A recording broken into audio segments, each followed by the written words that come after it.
Hey folks, all doing? Here we're done here with the Mundus Minute on October 14th, 2022. ESO news, Lecture Merchant, and Golden Merchant stuff, all in a few minutes. So first up in the news. ESO Live was today, and they went over a bit of news as well, and had a presentation with the audio director, Brad Derrick, regarding the recent nomination for a Grammy. I'll leave a link down below so you can watch that entire episode. Also in the news, if you haven't noticed already, the Explorers event is going on. Right now, you're going to get 100% extra EXP for any source, so any quests, killing monsters, dolmens, etc. This is the time to grind up some new characters, or maybe just get your CP level up a bit. In addition to that, you're also getting 100% more gold for monster kills, quest rewards, and similar sources. Also, they're also having the Battlegrounds event this weekend, which is going to be like another double AP event. So right now is a really good time to grind up on either new characters or maybe just get your CP level up a little bit as well.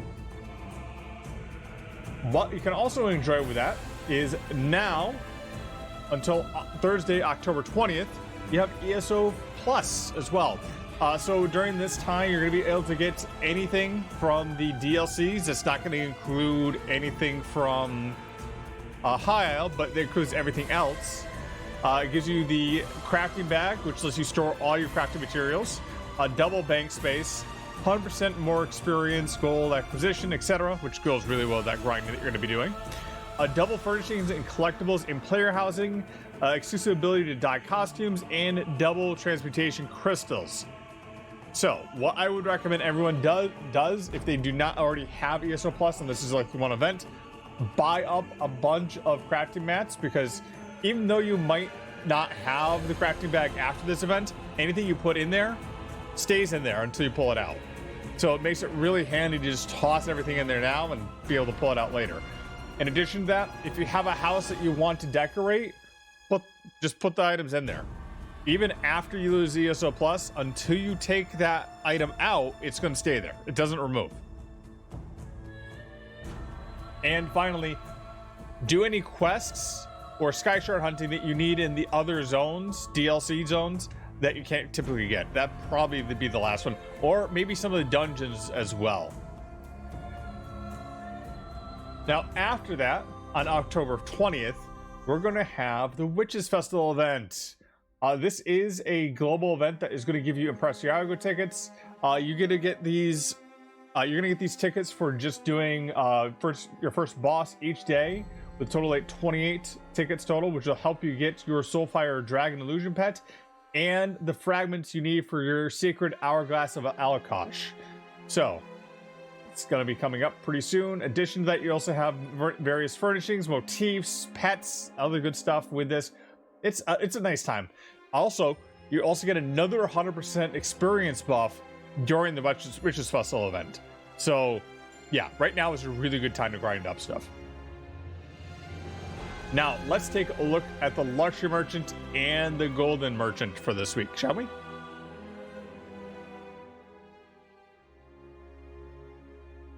can see here on the Luxury Merchant this week, we have a couple boulders.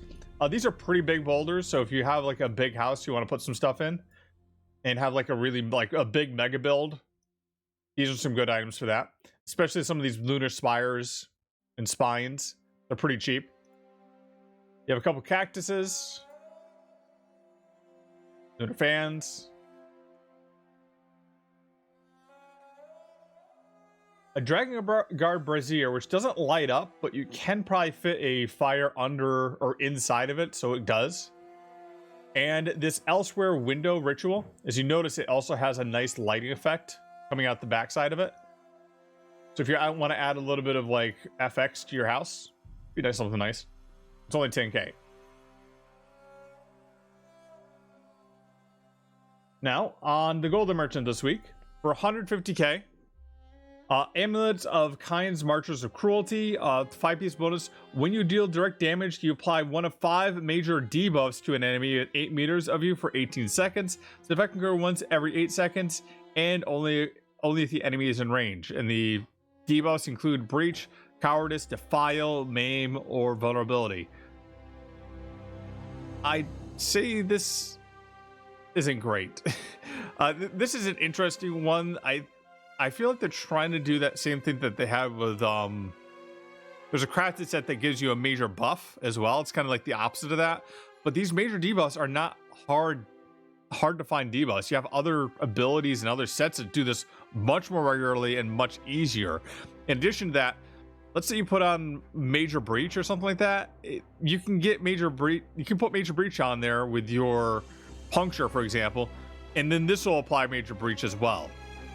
It doesn't. It's not smart enough not to put on another tick of it. So it's entirely random. I don't recommend it.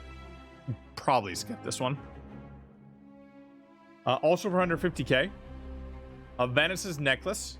On a 5-piece bonus, after completing a fully charged heavy attack, you get Major Mending for 5 seconds. Increase your healing done by 16%. This duration is increased with each rank of Restoration Staff passive of Essence Drain when using the Restoration Staff.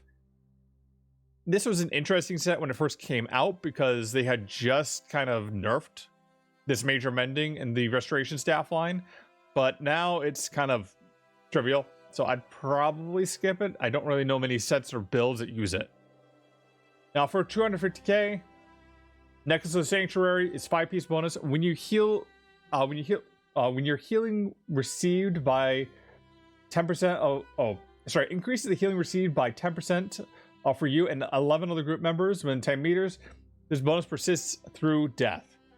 Yeah, this actually is. I do see people using this inside of PvP and PvE for trials, simply because it's just a flat bonus to all your healing for some tough fights. Maybe you want to pick it up, but you can also run. I believe Banished Cells has this one, so you might want to just run that instead. Then Kinra's Amulets for 250k. It's 5-piece bonus. When you deal light or heavy attacks, you're going to stack a Burning Heart for 5 seconds, up to 5 stacks. When you have 5 stacks, generate an Aura of Wrath, granting you Major Berserk and increasing your damage by 10%.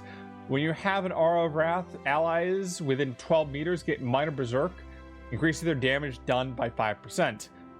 I do know this is a meta set for trials, but you may not want to get the gold version. You might not want to have this robust. You might instead want to have something like Bloodthirst or Infused. So maybe run the dungeon instead and skip paying the 250 on that. Then for 100k, Kinra's Arm Cops, which gives a bit of penetration and does a bit of damage, physical damage with it. And then Marslok's Arm Cops, which gives some stamina, and when you deal damage with a melee heavy attack, you can spew a Cure and a Corruption with disease damage to enemies over 4 seconds. The disease increases by 10% for each negative effect on enemy has, up to 300% maximum, and it will scale off your weapon or spell damage. You can get both of these with keys, but if you don't want to spend the keys, good weekend to get some of these up.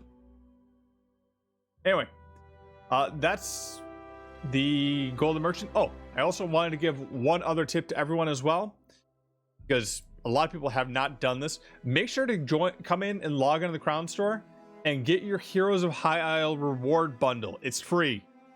Free. Right here. See? Free. Go down, get it, purchase it. Don't miss out, because you get a lot of nice little rewards with this. Everyone who is High Isle has this. You get emotes with this, you get skins with this, you get crafting materials with it, you get tunable crafting sets with it. It's nice. So make sure to pick it up. All right. Anyway, I'm Hero of None. That's the Mundus Minute. See y'all on Tamriel. Also, make sure to follow me on the Twitters, YouTubes, and Twitch at Hero of None. Later.